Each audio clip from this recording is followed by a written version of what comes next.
Hello everyone, a very warm welcome to Ecoholics YouTube channel. I am Shruti Jha और आज का जो टॉपिक हम देखने वाले हैं वो एग्रीकल्चर से रिलेटेड तो है ही, बट एग्रीकल्चर में क्या क्या इनिशिएटिव्स इंडियन गवर्नमेंट ने throughout the year of 2024 launch करे हैं in order to improve the capacity of agriculture sector, वो सब हम आज देखने वाले हैं। आपको पता है that Indian economy is largely agricultural based, तो अगर आप इंडियन इकोनॉमी की ग्रोथ की बात करोगे, अगर आप एस्पायर कर रहे हो in order to become the 5 trillion economy in the upcoming years, तो आप एग्रीकल्चर को नजरअंदाज करके कभी भी ये अचीवमेंट को हासिल नहीं कर पाओगे। आपको डेफिनेटली एग्रीकल्चर को साथ में लेकर चलना होगा, ठीक है। इसी केस में, इस डायरेक्शन में इंडियन गवर्नमेंट ने थ्रू आउट द ईयर काफी ऐसे इनोवेटिव इनिशिएटिव्स को लॉन्च किया है जो लेटर ऑन इस कैपेसिटी को बढ़ाने में मदद करेंगे। सो देखते हैं उन सारे इनिशिएटिव्स को। सो अगर हम देखें यहाँ पे इंडियन गवर्नमेंट का जो एम है वो है in order to revitalise the agriculture sector. जो सारे इनिशिएटिव्स लॉन्च करे गए हैं, यहाँ पे किस तरीके से हम एक रिफॉर्मेशन ला सकते हैं एग्रीकल्चर सेक्टर में और फार्मर्स की भी इनकम को हम डबल कर सकते हैं, जो हमारी कैपेसिटी है फार्म प्रोडक्शन की उसको हम बढ़ा सकते हैं। ये सारे एम को ध्यान में रखते हुए यूनियन कैबिनेट ने काफी सारे इनिशिएटिव्स को लॉन्च किया है। और इसके साथ साथ इंडियन गवर्नमेंट का ये भी कहना है कि भाई हम फार्मिंग तो कर रहे हैं, बट जो प्रैक्टिसेस हम अपना रहे हैं वो भी सस्टेनेबल होनी चाहिए। बिकॉज अभी हम देख रहे हैं कि सस्टेनेबल डेवलपमेंट के साथ साथ sustainable practices, sustainable infrastructure, sustainable production, हर चीज में हम कोशिश कर रहे हैं कि हम एनवायरनमेंट को नुकसान ना पहुंचाते हुए कैसे हम अपकमिंग फ्यूचर जनरेशन के लिए भी उस चीज को हेल्पफुल बना सकते हैं, उस पर हमको ज्यादा से ज्यादा फोकस करना है, ठीक है। तो ये सारे हम आगे चल के देखने वाले हैं क्या क्या इनिशिएटिव्स हैं। तो उसमें सबसे पहले इनिशिएटिव जो हम स्टडी करेंगे वो है CPP, which is clean plant programme. अब देखिए, ये अगर हम देखें तो ये लॉन्च कब हुआ है? ये लॉन्च हुआ है on 9th of August 2024 with the budget allocation of 1765 crore, ठीक है। अब इसका क्या काम है? इसका ये काम है कि कोशिश की जाए कि जो प्लांट वैरायटीज हमारे पास है वो डिजीज फ्री होनी चाहिए, उसमें कीड़े नहीं होने चाहिए, पेस्टिसाइड्स नहीं होनी चाहिए, और ऐसी क्लाइमेट रेजिस्टेंट वैरायटीज हमारे पास हों जो कि हर एक वेदर में, हर एक क्लाइमेट को अडेप्ट करने में सक्षम हो, ठीक है। जिससे अगर हम उसको मान लीजिए कोई अब ऐसा तो है नहीं कि भाई always monsoon is favourable in terms of crop production. कभी कभी हम ये भी देखते हैं कि ऐसी सिचुएशन आ जाती है कि रेनफॉल उतने एक्यूरेट अमाउंट में नहीं हो पाता है। तो अगर ऐसी वैरायटीज हमारे पास होंगी कि रेनफॉल मान लीजिए कम भी हो रहा है फिर भी उतनी ईल्ड ही आ रही है, तो हमारे लिए काफी ज्यादा बेनिफिशियल होगा, ठीक है। तो यहीं पे गवर्नमेंट का मानना है कि हॉर्टिकल्चर प्रोडक्टिविटी को हमको इनहैंस करने के ऊपर ज्यादा फोकस करना है, और यहाँ पे जो हमारे पास फ्रूट्स एंड वेजिटेबल्स का प्रोडक्शन होता है उसको बढ़ाने के ऊपर हमको ध्यान देना है।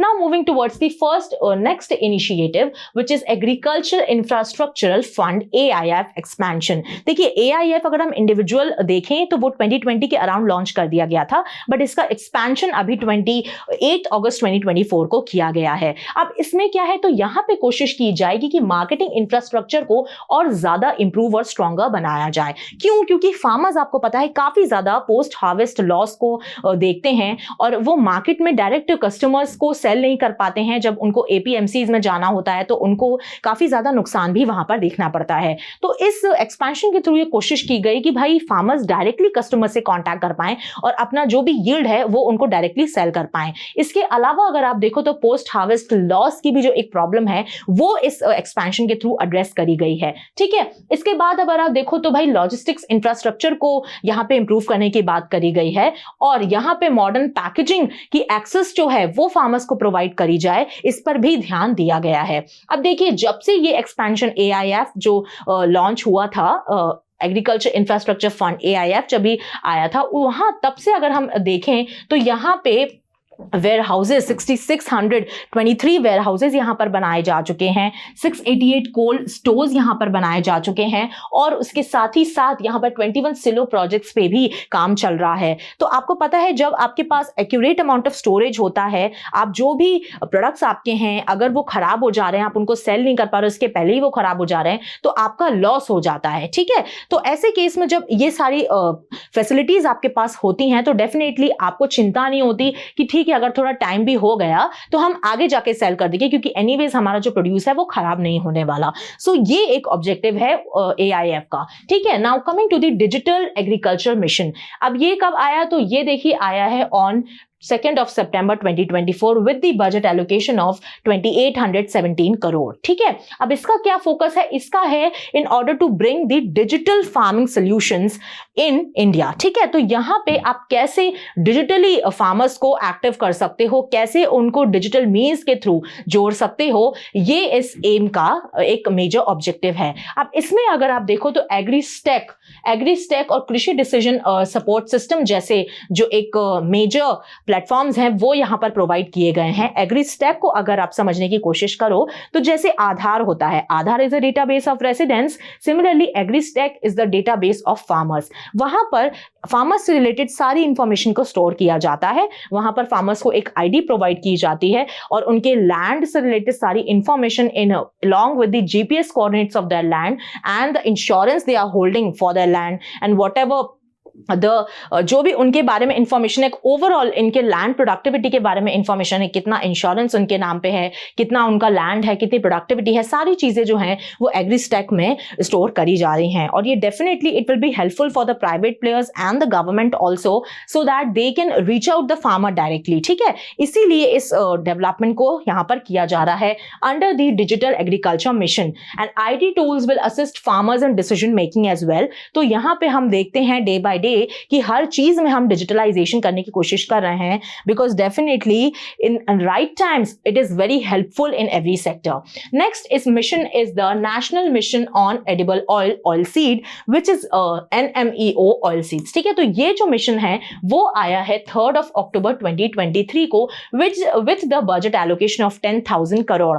तो अब इसमें यहाँ पे देखें तो यहाँ पे ऑयल सीड प्रोडक्शन को बढ़ाने की बात हो रही है, क्योंकि हम इंपोर्ट ज्यादा करते हैं ऑयल सीड को, तो यहाँ पे सेल्फ रिलायंट होने की बात हो रही है ऑयल सीड प्रोडक्शन में, इसलिए इस मिशन को यहाँ पर लॉन्च किया गया है। और इस मिशन का अगर हम देखें कब तक ये चलने वाला है तो it will run from 2024 to 2031। ठीक है, now moving towards the next initiative which is national mission on natural farming NMNF। अगर इस मिशन की बात करें तो रिसेंट में अगर हम देखें तो सबसे रिसेंट में इसी मिशन को लॉन्च किया गया है ऑन 25 नवंबर 2024 और इसका एलोकेशन है 2481 करोड़। ठीक है, ऑलमोस्ट 2,500 करोड़ का एलोकेशन इस मिशन को दिया गया है। और इसका अगर हम ऑब्जेक्टिव देखें तो it needs to encourage the eco friendly agricultural practices. तो आप ऐसी प्रैक्टिसेस को इनकलकेट करिए अपनी फार्मिंग में जो कि आपकी सॉइल हेल्थ को डिस्ट्रॉय ना करें और आपकी जो क्रॉप की वैरायटी है, जो आपकी क्रॉप की यील्ड है,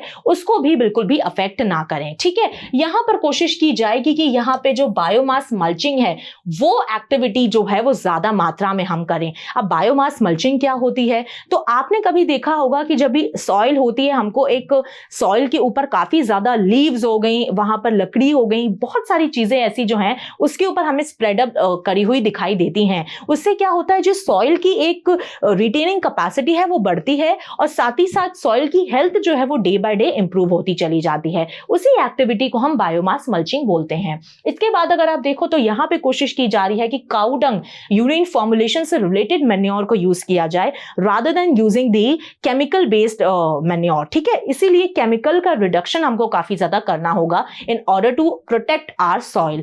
और यहां पे सारे exclusion of all the synthetic chemical inputs हमें टोटली कट आउट करने हैं। And also they aim to equip farmers with essential tools and support for success. तो यहां पे कोशिश की जा रही है कि कैसे हम एनवायरमेंटली सपोर्टिव एक्टिविटीज के चलते अपनी फार्मिंग प्रैक्टिसेस को भी इंप्रूव कर सकते हैं और जिससे हमारा एग्रीकल्चर सेक्टर भी काफी ज्यादा आगे तक टिक पाएगा। Thank you so much for watching my session. With this we have come to end of this video. Don't forget to subscribe to our channel Ecoholics. Till then पढ़ते रहिए, खुश रहिए। जय हिंद, जय भारत।